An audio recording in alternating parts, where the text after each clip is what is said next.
Yun po ay nagbabalik sa loob ng Filoil Flying V Center sa lungsod ng San Juan on this Thursday afternoon, the 18th of August 2016. And look who's there. Familiar face, Coach Aldinayo, who led Colegio de San Juan de Letran to their first championship in 10 years last season against their rivals, the San Beda College Red Lions. He is now here, and for sure, we will be also watching our next game. Will be the other battle of Intramuros between LPU and Letran as MJ de la Virgen starts the second quarter ng ilista mo na kanyang unang 3 puntos. MJ de la Virgen with much confidence. Maganda yung extra pa sa kanya doon. Sin-wing back sa kanya. Nakakuha siya ng opening doon with that yes para sa 3.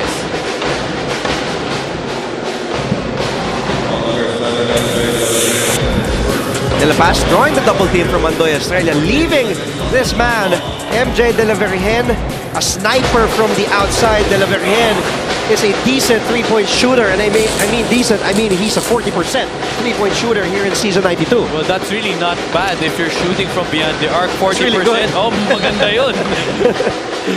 Decent is an understatement. Yeah, exactly. I was expecting you to say that.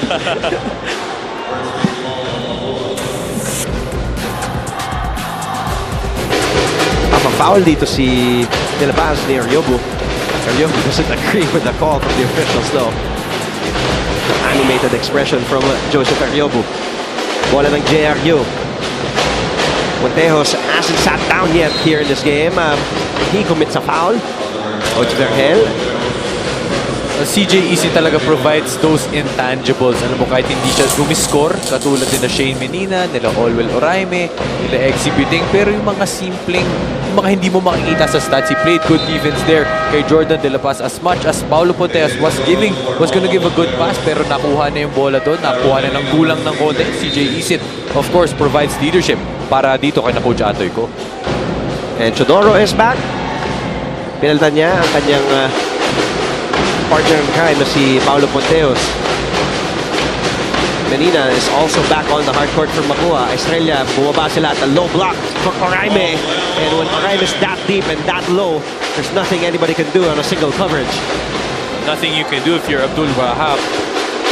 Talagang pinwersa lang ni Oraime doon. Halos wala siyang nagawa.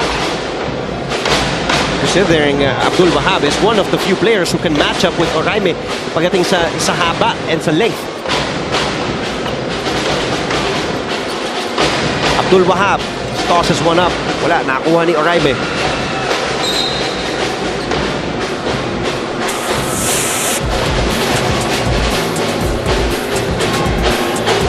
Yun sa ilalim, nakuha lang ng drop step ni Olwell Oraime. Medyo nahuli lang doon si depensa si Abdul Wahab. Abdul Razak.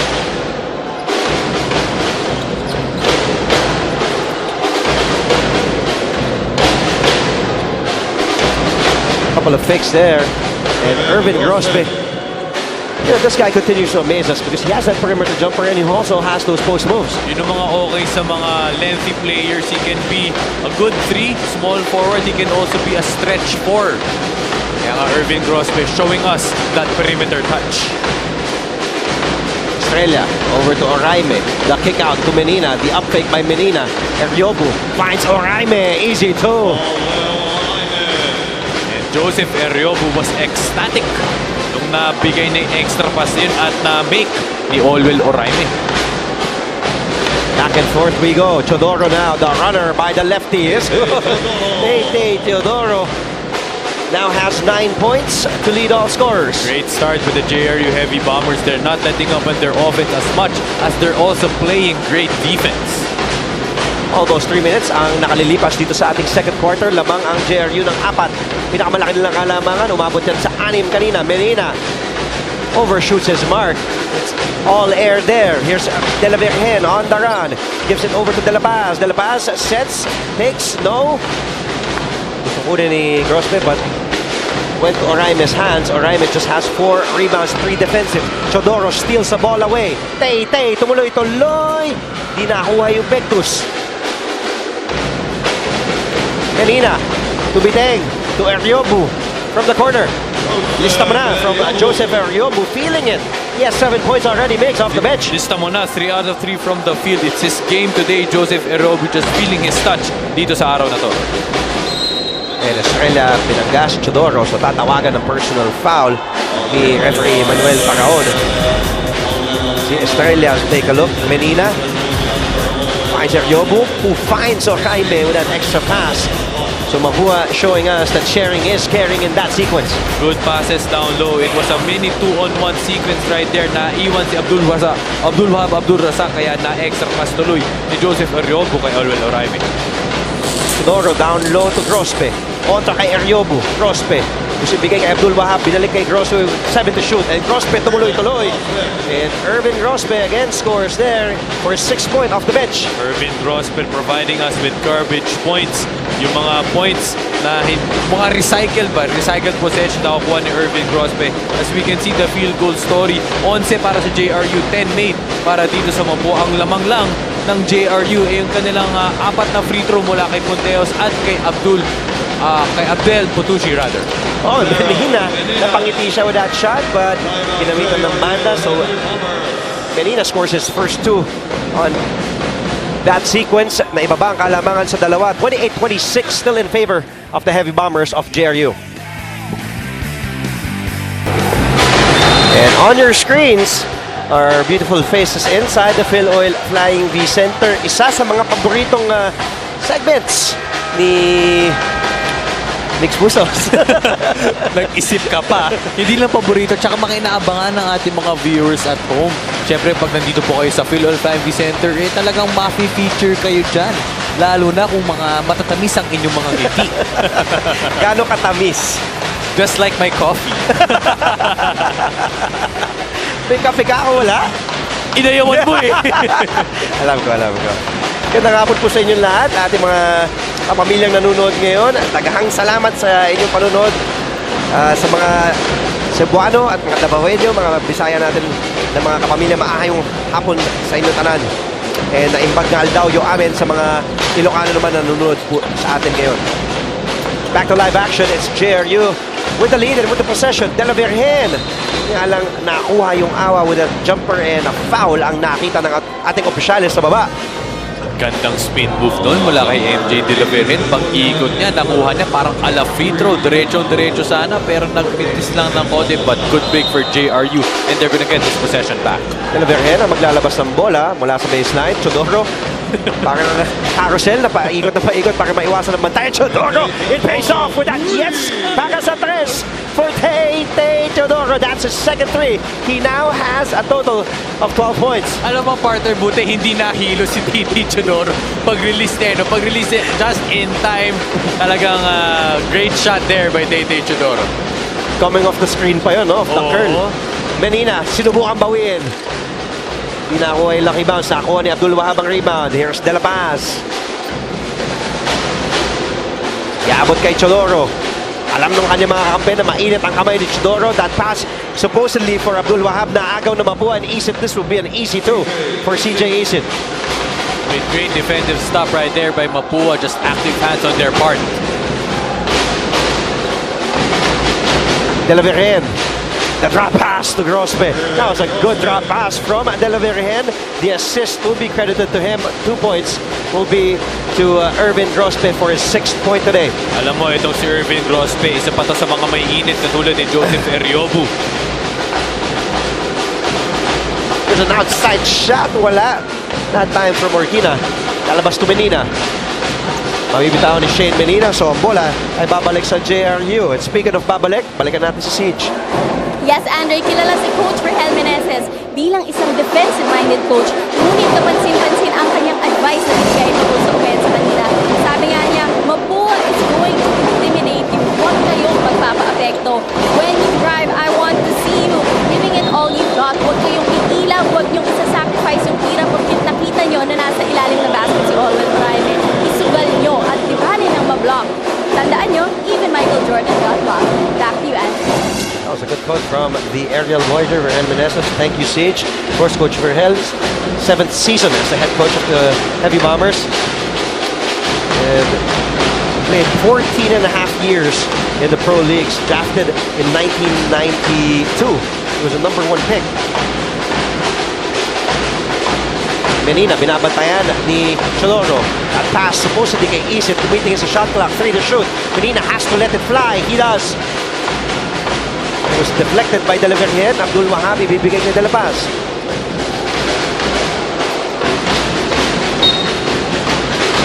Menina tried to steal the ball away. Last touch of Shane. Itong JRU really doing a good job on their defense, forcing Mapua to already 10 turnovers. And tig-tatlo na dyan si Olwell Oraime and CJ Isit.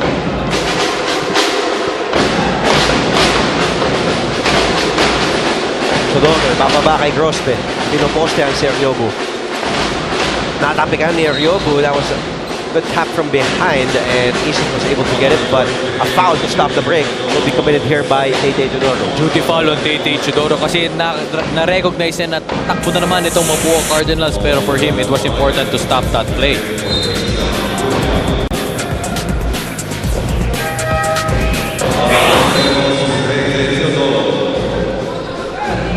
Teos, ilalabas ngayon si Chodoro. So, kung kanina nagsabay sila, ito na yung pinalik na ni Coach Vergel, yung pinapalit-palit nila yung dalawa. Kaya nilabas si Ponteos for Chodoro. Now, it's the other way around. Ponteos, binabantayan si CJ Isip na mawawala ang bola sa kanyang mga kamay. Another turnover for the Cardinals. It will be turnover number 11.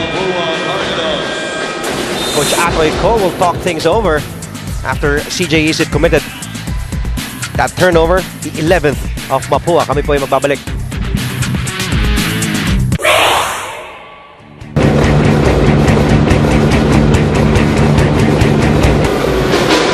Tayo po ay nagbabalik sa ABS-CBN Sports in Action and also high definition po sa channel 166 on Sky Cable. You're seeing again the beautiful faces inside the Filoil Flying V Center in San Juan City on this Thursday, August 18. If you are celebrating your birthday, maligayang kaarawan po sa inyo. Migs, may mga gusto kang batiin dyan? Of course, happy birthday to good friend David Ura. Hello to Mildred, Ate Mildred Mendoza, Charmy K, hello Mix Locsin, Alvin Morelas, Juan Chupora, Consehal Art Mercado, and of course Direct Jeric Albero. Hello sa inyo and thank you for watching the NCAA. Sa mga nanonood sa atin sa Naga, Camarines Sur, magay na hapon sa Itugabos, at sa mga taga-Ligas, Pelbay, mga Bicolano din dyan, magay na hapon po. Maraming salamat sa inyong panunod. Mga Kapampangan naman, may panapon po kay Kongan. Taga-Angeles, Pampanga, mahilig manood ng NCAA. After this heated action between JRU and Mapua, nice lob from De La Vergen to Grospe. Wow, Irvin Grospe just playing a quality game. 6 out of 7 from the field. 10 points, 5 out of 6 from the field. 10 points na siya dito sa ating laro. Second time, De La Vergen and Grospe connected. De La Vergen may just have only 3 points, but he's also assisting to his teammates. Here's Estrella with 3 to shoot. He hands it over to Oraime, the jumper to beat the shot clock. Didn't go down.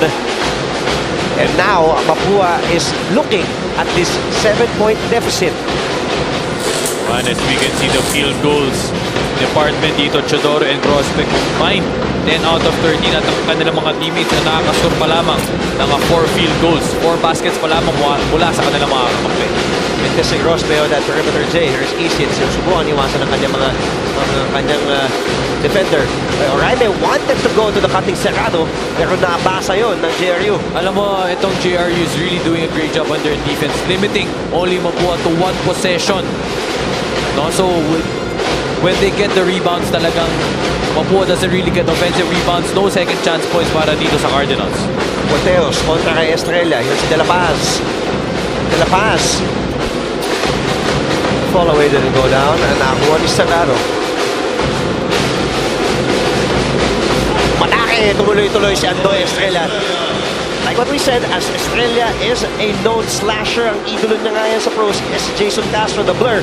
Eh, malad na blur yung kanyang move on that sequence. Malad na blur talaga. You know, Andoy Estrella really likes to escape pag nakakakuha siya ng mga driving lanes. At gusto niya yung sumisikot-sikot, di ba, sa mga eskinita dyan kay Andoy Estrella. That's one of his trademarks. Cortina over to Estrella. Under 30 seconds to play here in the first half, and Abdul Mahab says no on Isit's try to go inside. 23 seconds on the game clock, 12 seconds on the shot clock.